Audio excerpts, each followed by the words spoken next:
I became a vegan and I was getting bullied a lot on Twitter. And PETA reached out to me and they said, girl, we got your back.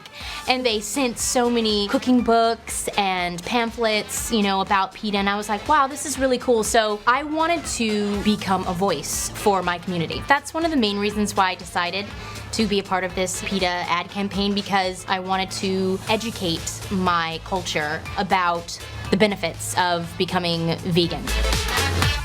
You already know this is going to be a good segment. It's going to be even better because let's bring on David the Menzoid Menzies in Toronto right now. David, I don't want two guys to sit around talking about a woman dressed as a lettuce leaf. I want to show the video. Tell me what we're about to see right now. Well, Anthony, yesterday I went out to Yonge and Dundas, home of the imaginatively titled Yonge Dundas Square, and PETA was having one of its publicity campaigns going on where it appeared to be a woman imitating a pork chop on a plate with lettuce and ragu spaghetti sauce. Well, you just roll the clip and you'll see what I'm talking about. All right. Well, you never know what you'll find at Yonge Dundas Square in downtown Toronto. And folks, right now, I'm looking at an almost naked woman covered in ragu spaghetti sauce. Yes, it must be another PETA protest. Well, I'm with Emily, who is a spokeswoman for PETA. And Emily, what am I looking at here? It looks like a lady having a suntan right now. Yeah, this is our volunteers nearly naked on a plate to represent that just like us, animals have personalities. They're intelligent. They form families and friendships if given the chance. They feel joy and also pain and terror. And so we want people to choose compassion for the billions of animals that are abused and killed for the meat, dairy, and egg industries by just leaving them off their plate. Now, that red material, is that blood or ragu spaghetti sauce? It is fake blood. It is spaghetti. All right. So she's not in any kind of real dire straits right now, right? No. Okay. Well, that's good. So, ma'am, what brings you out today to lie almost naked on a plate? I guess she's camera shy. One thing's for sure, don't get many of those to the pound, folks. It's like a fact.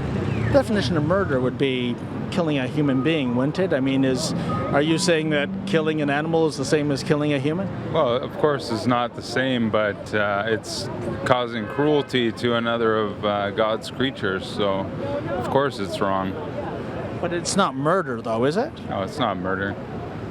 But your sign says meat is murder. Well, it is murder. You're a hot dog vendor. What do you think about that? They can say anything they want.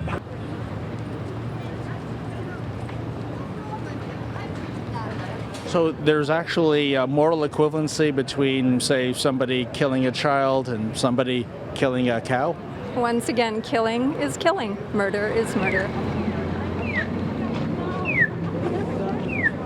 People can visit our website at PETA.org to find out more information about how they can help animals. I just hope she doesn't get sunburned.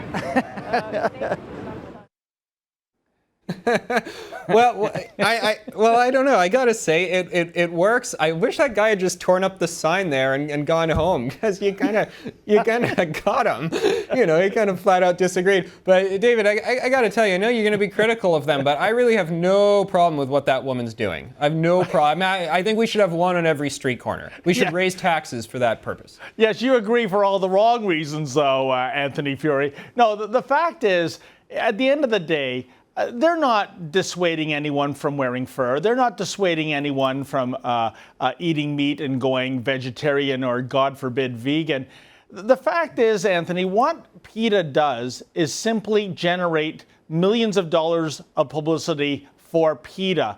And look at us, here we are talking about them. But here's an important thing I'd like your viewers to look into.